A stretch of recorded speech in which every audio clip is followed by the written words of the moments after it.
From the very beginning of acting, and up to the present day, it has been considered a safe profession. You pretend, you perform, you step into someone else's life, and when it's over, you're supposed to step out. But is it really that simple and that safe? Sometimes things spiral out of control, and instead of you playing the role starts playing you. The line between performance and reality begins to blur, and when that happens, the consequences can be devastating, or even end in tragedy. Aguirre, The Wrath of God, 1972. The conquest of South America is one of the darkest and most brutal chapters in human history. In just a few decades, Spanish conquistadors erased entire civilizations, the Inca, the Aztecs, and claimed control over vast continents long before other European powers even arrived. One of the most infamous figures of that era was Lope de Aguirre, a real historical conquistador, remembered not as a hero, but as a madman, a traitor, and a butcher. He robbed caravans, executed servants, led mutinies, and openly called himself the instrument of God's punishment. In other words, he lived a fairly typical life for a European Catholic of that era, a time when borders were undefined and human life was worth less than gold. Like many before him, Aguirre went to South America in search of treasure. There, deep in the jungle, he became lost, not only geographically, but mentally. He led a rebellion, eliminated anyone who could challenge his authority, proclaimed himself ruler of El Dorado, and eventually destroyed everything around him. And yes, he never found any gold. But he became a symbol of madness, megalomania, and obsession. And in 1972, German director Werner Herzog decided to tell his story. To portray a madman like Aguirre, Herzog believed he needed someone who wasn't just acting madness, but carried it within himself. The choice was as perfect as it was scandalous: Klaus Kinski. By that time, Kinski already had a legendary reputation. He was known for violent mood swings, explosive rage, and an uncontrollable ego. Off camera, he was unpredictable. On camera, terrifyingly precise. Herzog didn't cast Kinski despite these traits.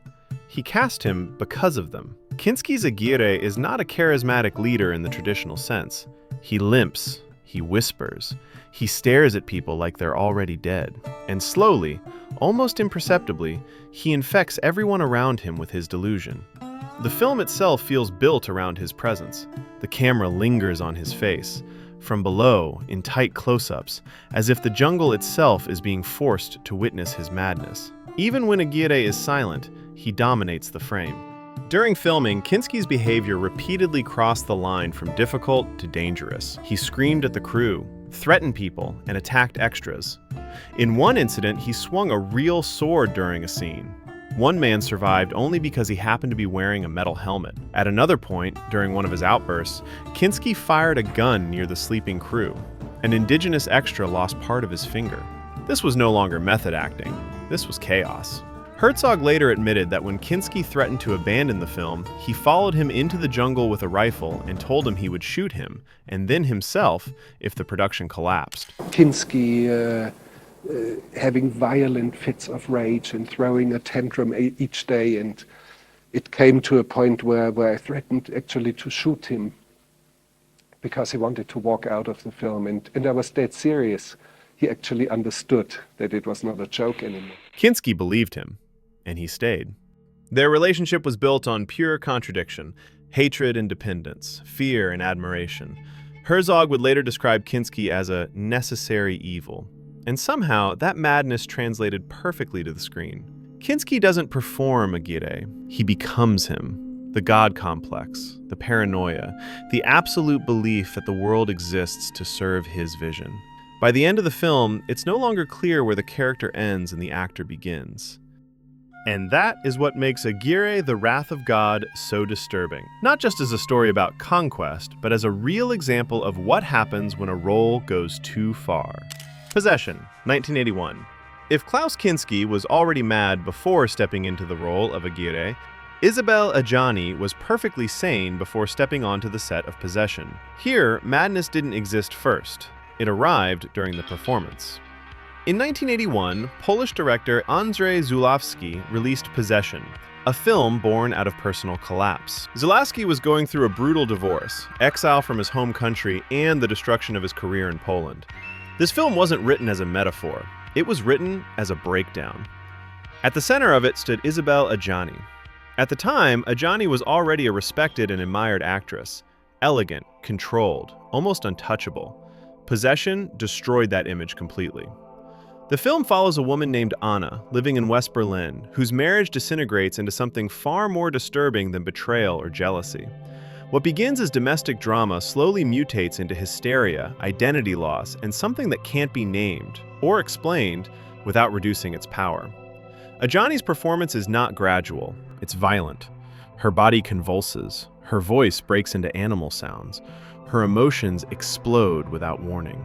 The infamous subway scene, where Anna collapses into a screaming, bleeding, almost inhuman episode, was not created through multiple takes or special effects. Zulawski let the camera run.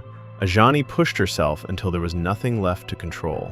Later, she admitted that the role left her physically and mentally destroyed. She suffered exhaustion, severe emotional distress, and withdrew from acting for years afterward. For a long time, she refused to speak about the film at all. This wasn't method acting, this was self-erasure. Zulawski himself later said that he didn't direct Adjani, he unleashed her. The irony is that the film barely makes sense in a traditional narrative way. The monster, the symbolism, the political undertones of divided Berlin, none of it matters as much as what happens to the actress in front of the camera. Because possession doesn't feel performed, it feels extracted. And that's why it remains so disturbing. Adjani won Best Actress at Cannes for the role, a recognition that came with a price. She didn't just play madness, she lived inside it. If Aguirre shows us what happens when a director casts a madman to play a madman, Possession shows something far more unsettling. What happens when a sane person is pushed so far that the role leaves something behind? Downfall, 2004. If Kinski was cast because he already carried madness inside him, and Adjani was pushed into madness during the performance, Bruno Ganz faced something even more dangerous, humanizing absolute evil. In 2004, German director Oliver Hirschbiegel released Downfall, a film that dared to do what many believed was forbidden. It didn't mythologize Hitler. It didn't turn him into a monster. It showed him as a man, old, broken, paranoid, and terrifyingly real. By the way, even if you've never seen this film before, I believe you somehow watched this scene maybe in meme format, or maybe I'm just getting older. Anyway, let's come back to the film. At the center of it was Bruno Ganz. Ganz was one of the most respected European actors of his generation, a theater veteran, deeply intellectual, precise, restrained. From the very first minutes of the film, it becomes clear how different this portrayal of Hitler is from almost everything that came before it. We don't see a screaming monster or a grotesque caricature. We see a man. One of the earliest scenes shows Hitler hiring a new secretary, Traudl Junge. She makes mistakes. She's nervous. And instead of exploding, he gives her another chance. He is polite, attentive, almost gentle. Bruno Ganz refused to play Hitler as a caricature. No constant screaming, no theatrical madness. Instead, he focused on details. The shaking hand, the soft, almost tired voice, the sudden moments of warmth, the exhaustion, followed by abrupt explosions of absolute cruelty. Ganz studied hours of archival material. He worked closely with neurologists to understand Hitler's Parkinson-like tremors. He learned his speech patterns, his posture, his silences. This wasn't method acting in the traditional sense, but it was total immersion, and that immersion had consequences. After filming, Ganz admitted that the role haunted him. He spoke about how difficult it was to carry Hitler's presence inside himself, even temporarily. He described a lingering discomfort, a sense that something dark stayed with him long after the cameras stopped rolling. Audiences didn't see a demon. They saw a human being capable of absolute horror. And that realization disturbed people far more than any monster ever could. The infamous bunker scenes, now endlessly turned into memes, were never meant to be funny. They were meant to show collapse. A man whose delusion had outlived reality. A system rotting from the inside. Ganz later said he understood the risk he was taking, but he believed that refusing to show Hitler as human was a form of denial, and denial is how history repeats itself. Still, portraying one of the most hated figures in history comes with a price. No matter how carefully the role is framed, no matter how clear the condemnation, the actor becomes the face of that evil. Ganz carried that weight quietly until the end of his life. And that's what makes Downfall different from the other films on this list. This wasn't madness on set. This wasn't emotional collapse. This was something colder, and perhaps more dangerous. The psychological burden of making evil believable. If Aguirre shows what happens when madness is unleashed, and Possession shows what happens when an actor is pushed beyond human limits, Downfall shows something else entirely. What it costs to look directly at history's darkest face and let it look back at you. The Dark Knight, 2008. Heath Ledger did not die because he played the Joker. That is a myth, and an easy one, but the role did matter. When Christopher Nolan cast Ledger as the Joker, the decision was met with skepticism. Ledger was still remembered by many as a romantic lead. Few believed he could disappear into something truly disturbing. Ledger took that personally. To prepare for the role, he isolated himself for weeks. He kept a handwritten Joker diary, filling it with fragmented thoughts, disturbing imagery, and dark humor. This is documented. Pages from that journal were later shown publicly. He wasn't losing his mind, he was building one. Ledger approached the Joker not as a villain, but as an idea, an agent of chaos, someone without a fixed identity. No clear origin, no moral anchor. That required total immersion.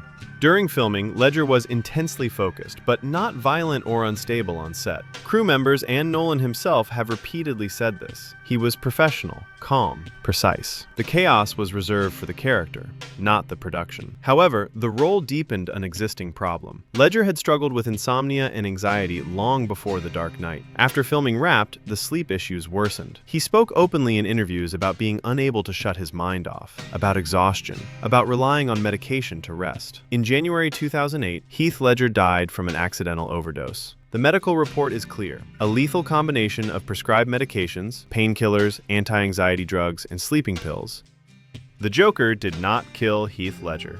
But the role pushed him deeper into isolation at a moment when his mental and physical health were already fragile. What remains on screen is not a breakdown, it's control. Ledger's Joker is terrifying not because he is loud, but because he is deliberate. Every movement calculated. Every pause intentional. Every smile unstable, yet precise. He didn't disappear into madness. He constructed it, and walked away too tired to recover properly. Ledger never saw the finished film. He never saw the global impact of the performance. He never knew he would win an Academy Award. And that's what makes this case different from the others.